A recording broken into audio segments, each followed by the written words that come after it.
화요일 초선열전 시간입니다. 오늘도 여야 초선 의원들과 정치 현안 살펴보겠습니다.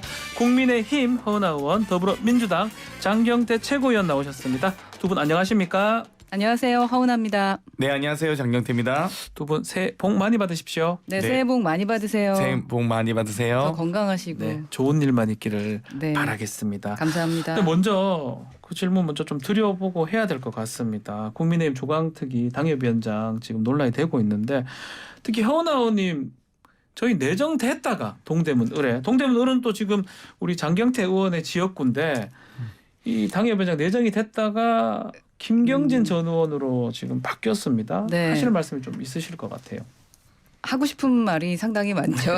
네. 작년 5월에 내정이 됐었죠. 네. 그리고 그때부터 제가 열심히 그 전부터 사실 열심히 선거에서 뛰었었고 그때도 말씀을 드렸지만 이사해서 지금 주소지가 거기고 살고 옮겼다는 있고. 거네. 예. 주소지도요? 그리고 사무실도 있습니다. 우선 뭐 지금 이제 제가 떨어졌기 때문에 개인의 불평불만이거나 뭐 폄훼하거나 왜곡한다라고 말씀하시는 분들이 계셔서 저 하나 때문에 이 모든 것에 대한 것이 뭐 나무는 보지 않고 그러니까 나무만 보고 숲을 보지 못하게 될까 봐 말씀드리는 것이 조금 조심스럽기는 합니다. 네. 하지만 저라도 이야기를 해야 되지 않을까 하는 생각이 들어서 좀 말씀을 드리고 싶은 것이 있는데요. 제가 부족한 점이 왜 없겠습니까? 당연히 부족하죠. 그리고 완벽한 사람은 없을 겁니다. 네. 그런 사람들끼리 기준을 맞춰서 경쟁을 붙이고 그 안에서 그러니까 선택이 되는 것이 어떠한 뭐 선출직이든 이러한 뭐 것에 올바른 공정한 그런 절차가 아닐까 하는 생각을 하게 되는데요. 이제 이번에는 너무나 전격적으로 친윤이나 검사 출신의 네. 그런 조직위원장이 임명된 것을 뭐 많은 분들 언론에서도 그렇게 얘기하고 또 국민들도 그렇게 보고 계신 게 아닌가 하는 생각이 들고요. 네. 뭐 아무리 그동안 지역 조직 관리를 하더라도 뭐 지역에서 뭐 대선도 제가 치렀고 뭐 지선을 치렀더라도 아무 소용이 없었다라는 것이 그러한 측면이 좀 부당하다라는 생각이 들고 특히 이렇게 꼬리표를 달아서 탈락을 시키는 것 그것은 좀 옳지 않다라는 생각입니다. 꼬리표라는 거는 그러면 이게 저도 모르게 저는 친윤인 줄 알았어요. 대선 때 열심히 뛰고 네. 솔직히 윤석열 대통령 만들기 위해서 안 뛴 사람이 저희 당에 어디 있습니까? 네. 그런데 이번에는 친윤 경쟁의 장이었다라는 것이 어떤 핵심인 것 같고 예. 중도나 또 작은 비판의 목소리 내는 것 철저하게 배제한다면 다양성이 중요한 우리 당 보수의 가치 자유 아니겠습니까? 네. 이게 정말로 원칙에 맞는 것인가 하는 생각은 듭니다. 지금 김경진 전 의원이 지금 되긴 됐는데 인지도가 좀 더 있었다. 고려대학교 인근에 고려대학 나왔다. 그런 기준이 있더라고요. 우리 장경태 의원이 그 지역구시니까. 뭐 아마 어떻게 보십니까? 네, 본인 얘기라서 말씀하기 네. 조심스러우셨던 것 같은데요. 네. 저는 공천학살 예고편이라고 봅니다. 딱 정확하게 지금 이 친윤 경쟁하고 있는 거잖아요. 예. 선출된 지도부에서 결정했는데 그걸 비선출된 지도부가 전당대회를 몇 달이나 앞두고 2달밖에 안 남았는데 그걸 바로 바꾼다? 이건 말이 안 되는 거고요. 두 가지 근거를 들었습니다. 인지도와 또 고려대 나왔다고 고려대가 하는데 저는 고려대를 네. 잠깐 다닌 적이 있는데 거기 있나요? 동대문에? 고려대 성북구에 있는데요. 동대문 근처에 뭐 있긴 한데요. 예. 동대문구 주민을 무시한 발언 아닌가 이런 생각이 들고 오히려 장경태 의원님 고려대 아니시죠? 저는 지역구에서 대학을 나왔습니다. 지역구 저는 대학 20대 맞습니까? 서울시립대 나왔고 진짜 지역구 대학교예요? 네 20대부터 저는 살아서 너무 어이가 없고요. 그리고 예. 뭐 글쎄 모르겠습니다. 인지도 얘기하는데 만약에 인지도가 저는 허은하 의원님 인지도가 떨어진다고 생각하지 않는데요. 오히려 예. 그러면 두 분 경선 붙였으면 되죠. 차라리. 동대문구 주민들이 예. 혹은 동대문 국민의힘 당원들이 선택하기에 경선 붙이면 되는데 이렇게 결정하는 건 사실 이해하기 좀 어렵죠. 네.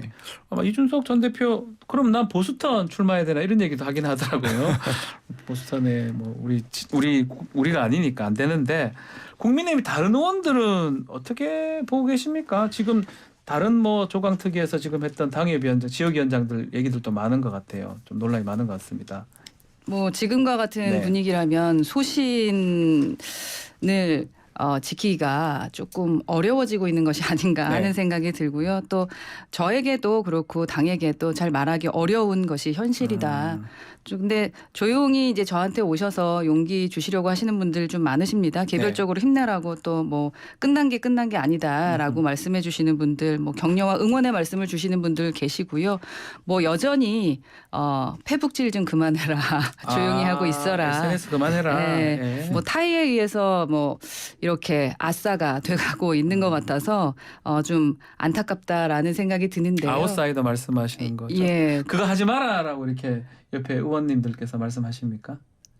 그 좀 페북도 하지 마시고 좀 조용히 있어라라고 말씀하시는 분들 계시는데 지렁이도 밟으면 꿈틀을 하는데 예, 말조차 못하게 하는 것은 뭐 저는 동의할 수가 없다라는 생각이고요. 예. 뭐 그 타당 그리고 함께 이제 앞으로 경쟁해야 될 우리 장경태 의원께서 막 저를 옹호해 주니까 진짜 제가 참 불편합니다. 아유 왜 그러십니까? 그러나 네. 인지도든 어떤 경쟁력이든 기본적인 기준은 정확하게 하고 가는 게 좋을 것 같습니다. 네. 만약에 객관적인 여론조사를 통해서 판단을 했으면 주관적인 판단 좋잖아요. 그럼 저는 받아들이죠. 네, 그냥 받아들이고 내가 부족한 점이 있었고 내가 열심히 뛰었지만 부족했구나라고 느꼈을 겁니다. 그런데 어떻게 그 주관적인 판단으로 인지도를 말씀하시는지랑 뭐 대학 부분도 워낙에 스카이를 존중해 주는 것은 압니다만 스카이가 그럼 아닌 강북은 다 고려대가 관계가 있게 돼요. 그렇게 말하면 저도 강북에 있는 성균관대 나왔습니다. 지금 해화동이고요. 성균관대 무시당하고 계십니다. 그래서 제가 사실은 거리상으로 비싸잖아요. 네, 저 출신 대학에 죄송해서 사실은 제 입으로 제 대학 이름을 말을 못할 정도로 저는 그런 좀 아쉬움이 있고 죄송한 마음이고요. 예. 뭐 고대는 만약에 가깝더라도 동대문 갑에 가깝고 동대문 그렇죠. 을과는 그런 뭐 장경태 의원이 지금 50년 집권하라는 얘기인지 저는 여하튼 기준을 좀 명확하게 해서 많은 분들이 좀 열심히 자기 자리에서 뛸 수 있도록 공정과 상식이 통하는 그런 당이 좀 될 수 있었으면 좋겠다라는 생각입니다. 그 친윤 검사들 얘기를 했는데 검사 출신들이 꽤 많이 온 것 같아요. 그 인천 동구 미추홀이죠. 심재돈 변호사 이분 또 검사 출신이고 또 그리고 경기 의왕 과천의 최기식 변호사도 검사. 특히 청주 서원의 김진모 변호사는 사면이 되자마자 임명됐습니다. 우리 허은아님 그 부분 어떻게 보십니까? 이게 혹여라도 검사 출신에 밀려서 떨어진 분들이 좀 들러리였다라는 생각이 들거나 또 그분들에게 희생만 강요해서 좀 희망 고문이었다라고 한다면 참 안타까운 일이다라는 생각이 들 수밖에 없고요. 네. 그래서 이게 사전 내정인가라는 의심을 할 수밖에 없습니다. 왜냐하면 이거 미리 지원해야 되는 거 아닙니까? 그렇죠. 이분 지원, 복권도 그러니까 이게 되기 전에 지원한 거잖아요. 비대위가 들어오고 나서 조직위원장 재공모 접수를 받았던 게 11월 중순이거든요. 그리고 한 달 뒤에 대통령 사면 발표가 있었습니다. 그런데 이틀 뒤에 조직위원장이 결정된 거는 누가 봐도 조금 짜놓은 시나리오 같이 보여질 수밖에 없어서 정말 당원으로서 정말 답답한 부분이에요. 저는 아무래도 저희 당이 잘 돼야 되는 것 아니겠습니까? 그렇죠. 그래서 이렇게 목소리 내고 우리 이래서는 안 된다라는 말씀을 자꾸 드리는 거고요. 네. 이 뭐 정말 21세기 유권자들이 지금 이렇게 하는 부분을 보시면서 어떤 판단할까? 사실 학연이나 지연이나 이렇게 뭐 친윤이네 검사네 아니네 이러한 방식으로 표달라고 하는 그런 시대는 이미 지났다. 그리고 그러지 말자고 저희가 지금까지 걸어왔는데 도로 뭐 무슨 당이 되고 도로 18년 뒤로 물러나는 것 그러한 것을 저희 당원들이 그냥 보고 있지만은 않을 것 같다라는 생각입니다. 이 26곳은 아직 남았더라고요. 근데 거기는 또 야당 의원 떨어뜨리려고 자객 공천도 하고 준비를 하고 있다라고 하는데 또 장관들이나 이런 분들 다시 또 출마하려면 자리가 있어야 되니까요. 어떻게 보고 계십니까? 아니, 방금도 말씀하셨지만 공모 접수할 당시에는 출마권, 소위 피선거권이 없는 분이 이미 사면을 전제하고 지금 공모에 접수한 것 자체가 제가 궁금한 거는 큰 문제고요. 지도부도 두 분 더 계셨으니까 그거 접수가 되면 당신 복권도 안 되는 사람 이거 지금 왜 했냐 이렇게 하는 게 맞지 원래 않나요? 각하죠, 각하. 접수 각하. 자체가 인정이 안 근데 되죠. 받아놨다는 왜냐면 거잖아요. 보통 지역위원장이나 이 지역위원장 당직도요. 네. 당직도 공모할 때 보통 피선거권이 있는 특히 이제 지역 조직위원장 같은 경우는 총선을 앞두고 총선 출마 예정자들이 경쟁하는 곳 아니겠습니까? 그러면 자격 기준도 피선권이 있는 자로 보통 명시합니다. 저희 민주당 같은 경우는 특히나. 근데 이건 좀 너무 이상하다. 이건 뭐 거의 사면 될 줄 알았나라고 싶을 정도고요. 또 이분이 또 유독 더 검사 출신이라서 더 주목받는 것 같고요. 지금 국민공감 70명 모여서 이렇게 막 하고 계신데 마치 공천 무풍지대처럼 하고 계시지만 저는 제가 보기엔 전혀 그렇지 않고 길들이기 하고 있는 것 아닌가라는 생각이 듭니다. 그렇기 때문에 지금 내정됐다고 해서 혹은 뭐 전혀 이 국힘에서 제가 보기에는 뭐 공천을 따놓은 당상이다라고 말하기는 어려울 것 같고요. 네. 나머지 비어있는 40여 명도 또 지금 현재 있는 현역 의원님들 지역구도 제가 보기엔 어느 하나 무풍지대 없습니다. 그렇기 때문에 아마 이제 차기 지도부가 어떻게 선출될지 또 가장 중요한 게 지금 윤심 아니겠습니까? 윤심 대통령께서 어떤 마음을 먹으실지가 더 주목받지 않을까. 당원보단 지금 뭐 그 위만 바라보고 있는 상황이겠죠. 오너님 더 하실 말씀 있습니까? 뭐 자객의 칼이 스스로를 찌르는 칼이 될 수도 있다라는 생각을 좀 해야 될 것 같고 또 자객한테 찔리는 게 아니고 자객 공천이라는 게 쉽게 말하면 전략 공천이 돼야 될 텐데 전략 공천의 기준은 명확합니다. 낙하산 공천이 돼서는 안 된다라는 거죠. 이길 수 있는 필승 카드가 돼야 되는 건데 그런 차원에서 정말로 남겨놓으신 자리인지 그리고 수도권이 지금 20곳 이상 20곳 정도 비어 있다고 제가 들은 것 같은데요. 그 정도라면 수도권 지금부터 뛰어도 사실은 쉽지 않은 곳인데 정말로 어떠한 분들이 내려오실지 진짜 기대하면서 봐야 될 것 같다라는 생각이고요. 이러한 것들이 너무 과도하면은 국민들이 이제 고개를 돌려버리실까 봐 그게 가장 걱정이고 하지만 저희 당내에서도 여러 가지 목소리 내는 사람들 있다라는 거 지금 그 청취하시는 국민 여러분 들어가 주시고요. 열심히 다양한 목소리 내고 국민 여러분 목소리 듣겠습니다. 그리고 행동하겠습니다. 알겠습니다. 자, 다음 주제로 좀 넘어가 보겠습니다. 민주당 지도부 어제 양산에 문재인 전 대통령 예방했는데 제가 사진에 장경태 최고위원도 봤습니다. 현장 분위기는 어땠습니까? 뭐 일단 새해 덕담을 나누는 과정이 있었고요. 사실 이제 경제와 안보, 민생에 대한 걱정과 우려가 많으셨습니다. 정말 어려울 땐 어려운 분들이 더 어려워지는 어려워지거든요. 그렇기 때문에 이런 악순환의 고리를 좀 끊어야 되는데 현 정부가 별로 이렇게 뭐 잘할 것 같지도 않고 그렇게 막 또 뭐 고민을 깊게 하는 것 같지 않아서 그런 우려들이 좀 있고요. 크게 4가지 말씀을 하셨습니다. 첫 번째, 이태원 참사에 대한 진정한 치유에 대한 부분. 또 이재명 대표를 중심으로 민생 경제를 해결해야 된다는 말씀. 또 세 번째는 올해로 정전협정 70주년입니다. 그럼에도 불구하고 70년이 지난 지금에 더 한반도 위기가 지금 고조되고 있는 건 아니겠습니까? 역대 6.25 전쟁 이후에 서울 영공이 뚫린 적 있습니까? 저는 제가 한 선은 잘 없는데요.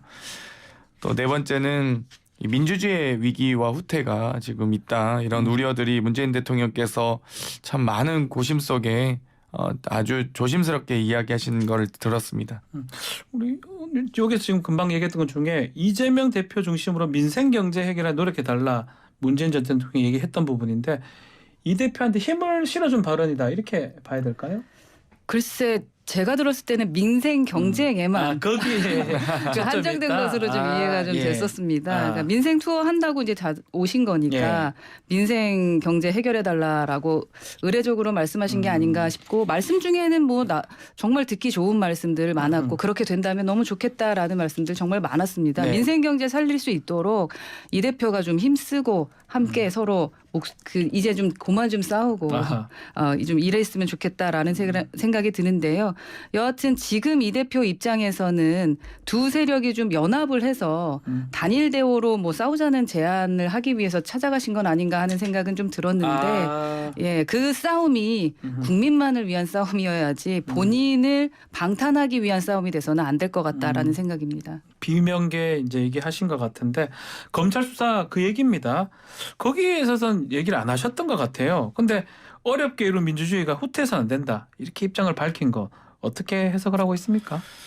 지금 이 여러 검사들이 지금 검찰에서 전 정부에 대한 수사, 예를 들면 공공수사부는 전 정권 수사에만 매달리고 있고 네. 반부패 수사부는 이재명 대표에 대한 수사만 매달리고 있고 그러다 보니까 실제 이 형사사건이라든지 민생과 관련된 사건에 투입될 검사가 부족해졌던 것 아닙니까? 아하. 그러니까 현재 이런 진짜 나쁜 사람들을 잡기 위한 혹은 정말 이런 민생 이 범죄들을 제대로 수사하기 위한 검사 인력은 뭐 많이 어려워지고 있는데 계속 이 전 정권 혹은 현 이 야당 지도자 탄압에만 매몰되다 보니까 그런 우려들이 많이 있다. 사건들이 자꾸 밀리고 있다. 이런 얘기들이 계속 나오고 있는 것이고요. 네. 저는 어찌됐건 민주주의 여러 가지 기본적 틀이 있습니다. 기본적 국회에서는 이 여러 입법기관들의 논의가 충분히 이루어져야 되고요. 하지만 그럼에도 불구하고 이번에 예산안 처리 과정에선 지속적으로 대통령실에선 예산안 합의하면 안 된다. 이렇게 마치 조영 원내대표의 협상력을 약화시키는 듯한 역할을 많이 하셨고 행정부에서는 여러 가지 뭐 전 정권이 했던 것들을 뒤집을 수는 있습니다만 그걸 마치 범죄시하면서 이 계속 수사하고 감사원에서 감사하다 보니까 이제는 공무원들 일 안 한다는 얘기가 들립니다. 아하. 누가 대통령 지시 받아서 하겠습니까? 그냥 가만히 있지. 뭐 여러 가지 뭐 신재생 에너지라든지 이런 거 했더니 이거 마치 범죄다 이렇게 몰고 가면 공무원들 입장에서 일 안 하죠. 일 안 하는 정부와 지금 대한민국 사회를 만들고 있는 겁니다. 네. 뭐 여러 가지 그런 부분이 기본적인 민주주의 원칙은 훼손하지 않는 선에서 좀 끝나야 되는데 그런 것들을 많이 지금 윤석열 정부가 하고 있어서 거기에 대한 깊은 우려들이 아마 많은 국민들께서도 하고 계실 것이라고 생각합니다. 호나님 말씀. 네. 뭐 문 전 대통령께서는 문재인 정부에서의 여러 가지 의혹들에 대해서는 뭐 수사의 불만을 공개적으로 늘 말씀을 해왔었기 때문에 네. 뭐 그러한 발언을 하셨다라고 생각을 하고 뭐 그렇다고 해서 어렵게 이룬 민주주의가 후퇴해서는 안 된다 이런 말이 곧 이재명 대표의 네. 그 의혹을 수사하는 것이 민주주의 후퇴다라고 말씀하신 것은 아니라고 예. 생각을 합니다. 알겠습니다. 1일에 봉하마을에 노무현 전 대통령 묘소 참배했는데 이 자리에 공교롭게도 김경수 전 지사하고 만났더라고요. 그 자리도 계셨던 건가요? 네네. 저도 김경수 지사님하고 인사를 짧게나마 예. 했는데요. 일단 대표께서 방문하시는 것도 또 김경수 지사님도 또 이제 민주당 지도부가 다 참석을 하는 자리였기 때문에 알고 계셨고요. 저희도 지사님 오시는 거 알고 있었기 때문에 자연스럽게 만남이 이루어졌습니다. 그런데 막 마치 뭐 언론에서는 외나무다리에서 만난 것처럼 막 쓰셨는데 예. 뭐 그런 사이는 아니고요. 그렇기 때문에 아주 자연스럽게 이 권영수 여사님과 함께 식사도 하고 담소도 나누는 자리였습니다. 그 질문 마저 한번 드려보겠습니다. 어제 부산 최고위 즉석 기자회견 시간이었는데 당과 분리 대응해야 된다. 이 비명계가 주장을 하니까 이게 검찰 수사가 개인 공격인지 당에 대한 공격인지 판단에 따라 다를 수 있다. 이렇게 이재명 대표가 답을 했거든요. 이 발언은 어떻게 해석을 해야 됩니까?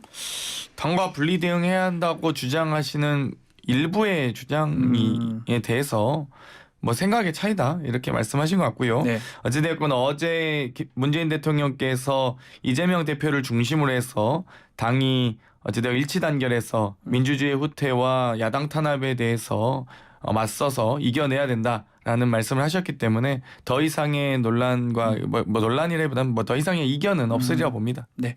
호남도 말씀 주시겠습니까? 이 대표는 자신에 대한 의혹과 또 수사에 대해서 검찰의 탄압과 공격이라는 프레임을 씌우려는 갖은 노력들을 정말 많이 하고 계신 것 같아요.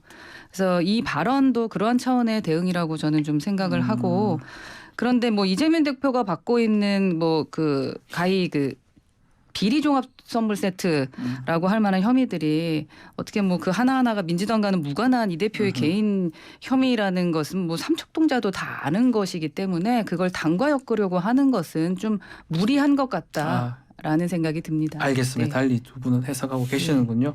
자, 마지막으로 요 얘기를 좀 해보겠습니다. 윤석열 대통령 신년 인터뷰에서 중대선거구제 개편 필요성을 언급했는데 두 분의 입장이 제가 궁금한데 특히 장경태 의원님 정개특위 활동을 하셨잖아요. 어떻습니까? 저도 전반기에 정개특위 활동도 하고 예. 또 현재 더불어민주당의 정치혁신위원장을 맡고 있습니다. 아하, 이번 예. 주 금요일에 11시에 정치혁신위원회 출범식이 있습니다. 여러 가지 지금 저희가 사전회의에서 논의하고 있는데요. 뭐 결론적으로 말씀드리면 정치는 국회의원들만 하는 게 아닙니다. 네. 국민들이 바라는 정치라는 게 다 가장 중요하고요. 여러 가지 뭐 소선거구제냐 중대선거구제냐 여러 가지 뭐 국회의원을 선출하는 방식을 가지고 얘기를 많이 하시는데 과연 국민들께서 얼만큼 고민하고 계실지 관심이 있으실지는 모르겠고요. 네. 사실 선거제도와 권력구조는 대통령제를 빼고 논의할 수가 없습니다. 그러니까 입법부가 저희가 국회의원 선출만으로 정부를 구성하는 의원내각제 국가라면 매우 중요하나 그럼에도 불구하고 대통령제의 견제와 균형 수단으로서 입법부 역할도 분명히 있는 것이거든요. 예. 그렇기 때문에 대통령제까지도 같이 논의해야 된다 보고요. 이 사표 발생에 대한 논리도 가장 많이 사표가 발생하는 제도가 지금 대통령제 아니겠습니까? 사실 그렇죠. 이제 예. 그걸 빼고 말할 수 없고 지금 국민의힘에서 지금 결선투표제 당 대표 선거에서도 도입하시는데요. 저는 이런 논의들도 같이 했으면 좋겠습니다. 같이 하자. 네. 예. 우선 뭐 저도 선거제도를 뭐 바꾸면 곧바로 정치 문화가 뭐 바뀐다 이렇게 생각하지는 않습니다. 네. 그러니까 선거제도가 맞는 키라고 생각하지는 않습니다. 하지만 가능성 차원에서는 그 중대선거구제가 오랫동안 계속됐던 어떤 승자독식의 게임 룰을 좀 무너뜨릴 수 있지 않을까라는 얘기들은 있지 않습니까? 그리고 또 민심의 다양한 목소리를 뭐 의석수에 반영할 수도 있고 뭐 지역이라던가 이념의 대립을 어느 정도 완화할 수 있다라는 측면에서는 뭐 전향적으로 심도 있게 논의해 볼 필요는 있는 것 같다라는 생각입니다. 김진표 의장도 여야항에서 3월까지 개정해달라 주문을 했는데 이게 왜냐하면 선거구가 1년 전에 확정이 돼야 됩니다. 그러면 선거가 내년 3월, 4월에 있으니까 그 전까지 해달라는 건데 그게 지금 3월이면 지금 한 달, 두 달밖에 안 남은 거거든요. 해야 할 일이 상당히 많은데 시간은 아주 적은 것 같습니다.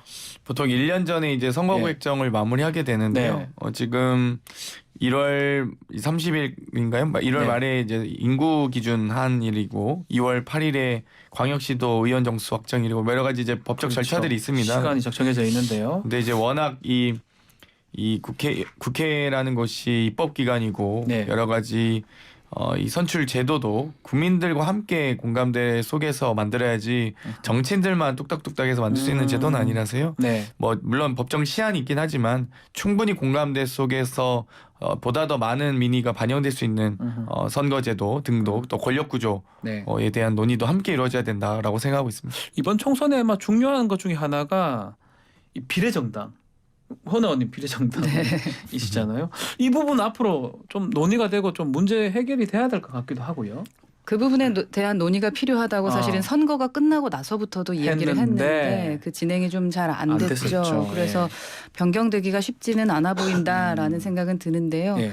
뭐 그 중대선거구제뿐만 아니라 지금 위성정당, 비례정당 예. 이런 부분에 대해서 사실 민주당에서도 좀 의견이 반반으로 나뉘는 것으로 알고 있습니다. 네. 저희 같은 경우는 이제 대통령께서 어떤 저희 당에 대한 생각들을 좀 말씀해 주신 것 같은데 장경태 의원님 말씀처럼 저희 당내에서도 좀 더 고민을 하고 민심의 얘기를 좀 들어봐야 될 것 같고 네.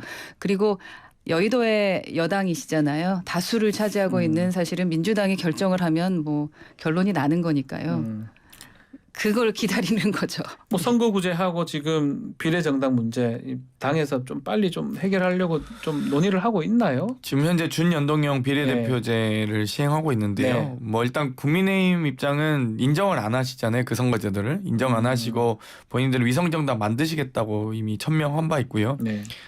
이제 국민의힘 소속 의원님들 발의하신 이 법안들 보면 병립형 비례대표제로 다시 돌아가자라고 하시고 계셔서 저는 여기에 좀 더 우리가 여야가 함께 선거제도도 여야 합의하는 게 또 중요하기 때문에 선거 룰이기 때문에 네. 합의하는 게 중요한데 좀 더 한 걸음 더 나아갈 수 있는 선거제도를 함께 논의했으면 좋겠습니다. 이런 부분들은 국민의힘 이제 선출된 지도부가 뭐 있기 전이라도 혁신위원장께서 만약 다시 임명을 지금 최재형 의원님이 하셨었는데 지금 해체한 걸로 해산한 걸로 알고 있거든요. 다시 구성하셔서 충분히 논의할 수 있다라고 좀 제안드리고 싶습니다. 네, 뭐 임기가 다 해서 이제 그만두신 거고 저는 이런 논의들은 당연히 돼야 되는 논의가 겁니다. 돼야 된다, 예. 2020년부터 논의를 하려고 했었는데도 지속적으로 안 된 부분에 대해서 국민께 죄송한 거죠. 이렇게 꼭 눈앞에 코앞에 닥치고 나서 뭔가 빠르게 해결하려고 하는 부분들 그거부터 정치인들이 좀 바꿔나가야 될 것 같습니다. 알겠습니다. 자, 끝으로 윤석열 대통령 인터뷰를 뭐 했었는데 야당과 협치 방안에 대해서 여야가 생각이 너무 달라서 대화가 어렵다면서도 일단 자주 대화하고 소통을 통해서 문제를 풀어나가려고 한다 이렇게 얘기를 했습니다. 현재 상황에서 협치를 위해서 가장 중요한 건 어떤 거라고 보십니까?